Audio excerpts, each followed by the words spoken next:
this video, we are going to learn the supplementary reader on Monday morning. On Monday morning. Actually, this part is taken from the book The Adventures of Tom Sawyer, written by Mark Twain. Mark Twain. His original name was Samuel Langhorne Clemens. Samuel Langhorne Clemens. He was popularly known by his pen name Mark Twain. His pen name was Mark Twain. His period was between 1835 to 1910. 1835 to 1910. He was an American writer, okay? He was prized as the greatest humorist the United States has produced. William Faulkner called him the father of American literature. William Faulkner called him the father of American literature. Some of his works were Adventures of Tom Sawyer, Adventures of Huckleberry Finn, Life on the Mississippi, The Prince and the Pauper. This story on Monday morning is taken from the novel The Adventures of Tom Sawyer. Okay? The Adventures of Tom Sawyer. Let's see the story now. Before moving into the story, we can see the characters. Okay? The main character of this story is Tom Sawyer. He is a mischievous boy. Okay? He dislikes to go to school. He lives with his aunt Polly. Next character, Sid Sawyer, Tom's half-brother. Then Polly, Tom's aunt. Next, Mary, Tom's cousin. Morning, many students dislike to go to school, right? They say some reasons to stay in home. Likewise, the main character of the story, Tom Sawyer, also behaves on Monday morning. As the weekend was over, on Monday morning, Tom was very sad.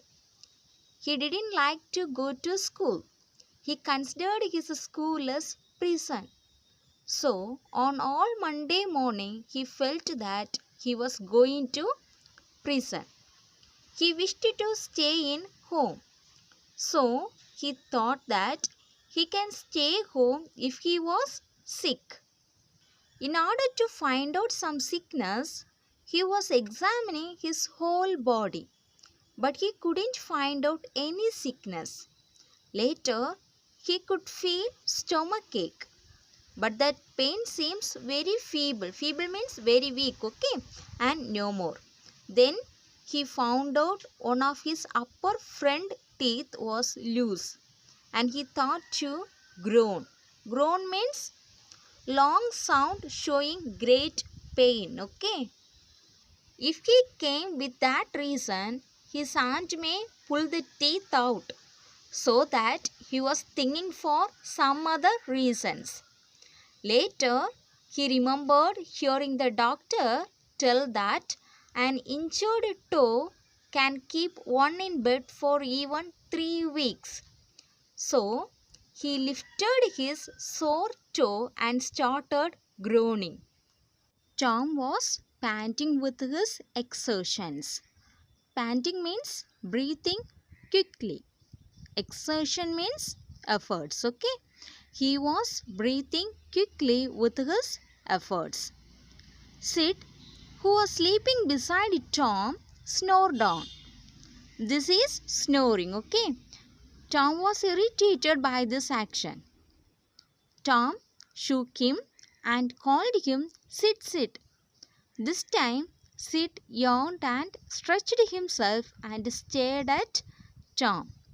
But Tom continued groaning. Sid woke up. He was tensed to see Tom. Sid asked him, "What's the matter, Tom? I must call Auntie." Tom told him not to call anybody. Then Tom started to confess his sins. Confess means admitting one's mistakes. Okay. Sid thought that Tom was suffering from pain in reality. Actually, Tom was acting, right? So, Sid went downstairs and informed it to Aunt Polly. Aunt Polly came near Tom and asked him, Tom, what's the matter with you? Tom replied that his sore toe means painful toe. Okay, painful toe is dying. Aunt Polly laughed on hearing this and she told him to stop talking nonsense and climb out of this. Okay. At once he stopped groaning and then he told that his tooth is aching. When Aunt Polly got ready to pull his tooth with a silk thread, Tom was afraid and he told that it doesn't pain anymore and he can go to school. Tom couldn't escape this time. Aunt Polly tied one end of a string to his tooth and the other end to the bedpost. When she suddenly took the chunk of fire near the boy's face, he jumped away and the tooth was hanging loosely by the bedpost. Then she warned him and sent him to school. Though Tom was a mischievous boy, Aunt Polly loved him so much. This is the end of this story. Thank you.